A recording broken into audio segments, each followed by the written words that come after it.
What's up, horror fans? It's Danny And Charlotte. from the Lassercast, and we just got home from the Regal Mystery Movie Monday. There's a lot of M's. Horror edition, and we were lucky enough to see 2 weeks early the new movie from Danny and Michael Philippou of Talk to Me, Bring Her Back. This movie, if you've seen Talk to Me, which you have not, but if you've seen Talk to Me, you will not be disappointed. This movie follows a lot of those same beats and is brutal and is awesome, nasty, and yeah, it's awesome. So first of all, when we figured out what the mystery movie was, what was your instant reaction? Because you had seen the trailer for this. I was like, no. Because I saw the trailer and I was like, oh, I'm not seeing that movie.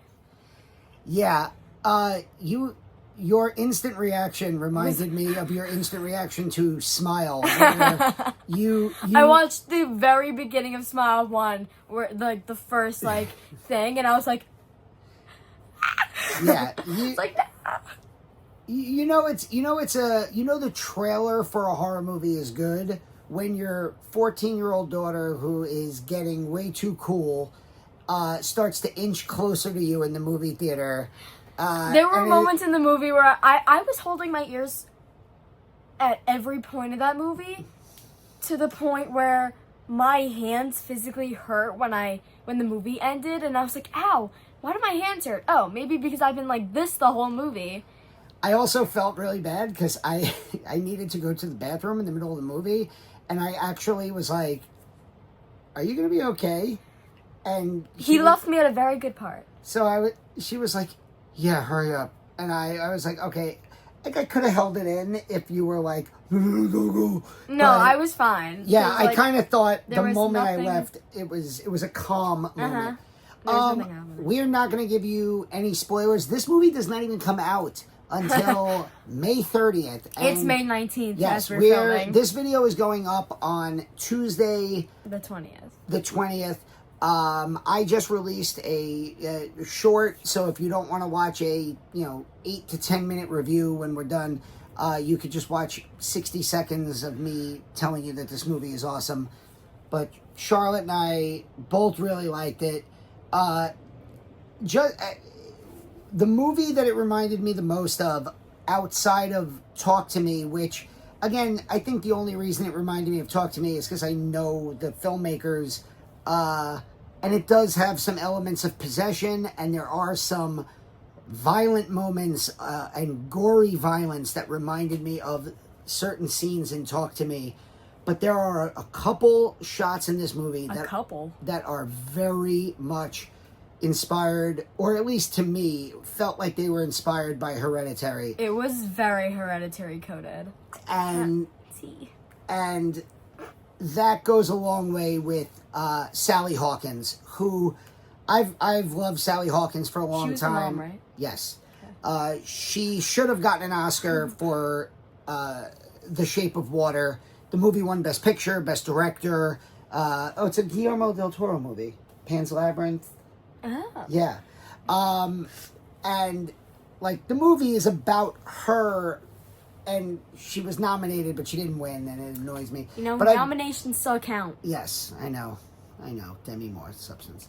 But yeah, huge fan of Sally Hawkins for years, and she is phenomenal as Laura. So basically the plot of this movie is you have an almost 18-year-old and his half-sister, and their dad dies suddenly in the shower. In the shower at the beginning of the movie, and they are forced to go into foster care until he turns 18. You can't trust foster care. We've learned this from so many movies. But the interesting twist on that is that Sally Hawkins her character Laura is like somebody who the foster care system is very familiar with. Yeah. And so she plays this character of like the you know, I want to be the best mom possible, and the oh, by the cool way, hit mom. here's my other foster child, Oliver, who is creepy as hell. yes, Like Jonah Wren Phillips, who plays Oliver, goes through it in this movie. The makeup that they do for this young kid, the practical effects that this kid must have gone through. How old is that child, that actor? Can't be. He looked like he was maybe your age at most. He looked younger than me, like 13. Okay, that's like a year, but I mean, still. This movie is 4 characters. Really. I mean, 5 characters if you include Wendy. But it's really a 4-character movie, and it's 4 main. Andy and Piper, who are played by Billy Barrett and Sora Wong. Apparently, it's Sora Wong's first film, and oh my god, she was amazing. Like, wow. Yeah, she's blind, and or mostly blind, and so her brother is like a huge part of like her life and helping her out. And then, of course, you have Sally Hawkins, and you have Jonah Wren Phillips as Oliver, the creepy, very much possessed kid. Again, we're trying not to give spoilers, but if you've seen the trailer for this movie, they do not hide that there is a possession element to it, and you see that in the eyes, like glowing, like almost exorcist red at points. Yeah, it's... I really don't want to spend too much time during this review talking about the movie. I just want to give credit to the actors. Danny and Michael Philippou do such a good job at building the characters. Let me ask you a question. Did you think the movie was slow at all? That's interesting. I don't really know. I mean, it felt like, honestly, like it did kind of feel a little slow, but then it was like in a slow tension.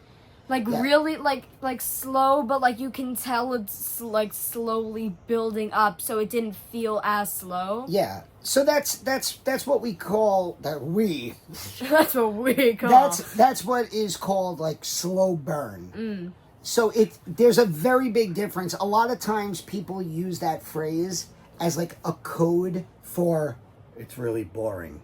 And I didn't mean it in that way. I was just wondering, because the beginning of this movie, the first probably 40 minutes of this movie, are a very good, like, slow tension where in order for this movie to work in the second half, you really have to... You need it. You really have to build the relationship between Alan and Piper. Alan. Who's Alan?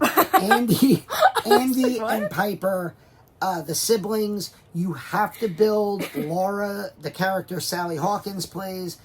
And I think the movie does such a good job of building. You also have to build that there's something up with Oliver, the other, possessed kid. And I think the movie does such a good job of building up this tension. Yeah. I can't wait for this movie to come out. It's an A24 movie, and let me tell you, it feels like an A24 movie. It's got that slow burn tension, and then it hits you with, like, that really graphic, physical violence. Yeah, like, exactly. What the hell was that? It's the type of, like, gory horror, body horror violence that makes you, like, literally want to turn away from the screen, but, like, in a... I was debating halfway through the movie if I wanted to, like, walk out. Like, I almost pulled a smile, too. Like, I almost walked out the theater. Yeah, and I'm not the... I'm the type of dad who's like, yeah, go ahead. Go sit outside. Yeah. Bye. I was like, Thunderbolts is playing. That was fun. Go watch that. I'll sit in here and watch the rest.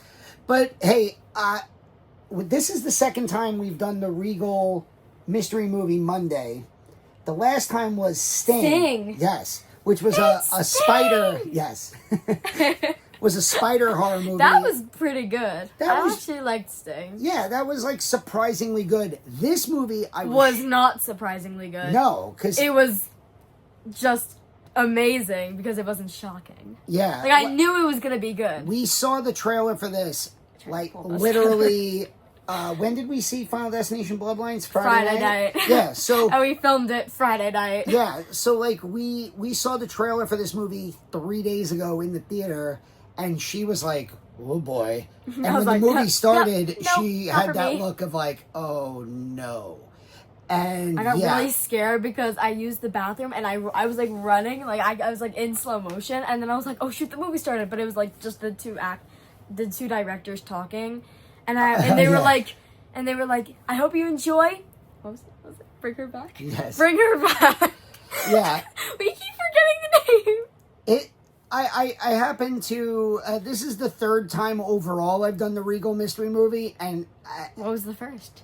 Oh, it was Spirited. It was a Christmas musical with Ryan Reynolds and Will Ferrell. Oh, I've seen that on Netflix. It was weirdly fun. This I as somebody who loves the movie theater but often complains about the skyrocketing ticket prices and the experience of he's that guy. The movie theater experience, especially in the multiplexes. These Monday Regal mystery movies for like $5 are such a great value, or like maybe it's $7.50 now. It's an incredible value. The movie theater was fairly packed also on a Monday night, 7:00. It was for a mystery movie. Yeah. Well, I also think it had to do with the fact it was the mystery horror movie, because I think horror movies bring people out to the movie theater. But anyway, like, I don't really want to say too much more about the movie. I do just want to point out one more thing. We were talking about this, and, like, we were saying, like, they don't explain really the plot or, like, what's going to happen, but, like, you just slowly and, like, tensionally figure it out as the movie progresses. So, you didn't see Talk to Me, but I will give the Philippou brothers credit for this, because in Talk to Me, it never felt like they felt that they needed to do a 20-minute deep dive into, like, the hand. It's just there. And it's like, oh yeah, I got this from these people. And it serves as the plot device for the movie. And here, there is a possession. There is some kind of, like, culty stuff going on. But the movie never... It kind of shows you bits and pieces, and it trusts you to just kind of go with it. And I appreciated that they didn't bog the movie down with exposition. You get introduced to the characters, and then, like, the story starts. Yeah, I really enjoy that, and I think that they, at only 2 movies in, have built this, like, level of trust with the audience. I do want to just bring up, this movie is dark, and it is bleak as fuck. AF. But it does deal with death, the death of children, the death of parents. I could see this movie being very triggering for people who have lost loved ones. So keep that in mind if you plan on seeing it. It is unflinching with its subject matter, and the violence is gory, and it is brutally physical. And it's also very sympathetic. Yeah, like, the movie, this is one of those movies where there is a clear villain in this movie, but you completely understand the motivations of the villain to a point where, like Charlotte and I were saying, like, I almost kind of feel bad. Yeah, like, I don't want to feel bad, but I kind of feel bad. But I don't want to spoil anything too much. Go see this movie on May 30th when it comes out in wide release in the theaters. We just heard a weird noise, so we are convinced that as soon as we stop recording, we are going to die. So hopefully it was just a cat knocking something over. Okay. It was most likely a cat. Or the clown puppet from Poltergeist is going to come alive and get us. All right, well, this has been Danny. And Charlotte. And on May 30th, go see Bring Her Back in the theaters. And you can check out our short review on the channel now. And we'll see you very soon.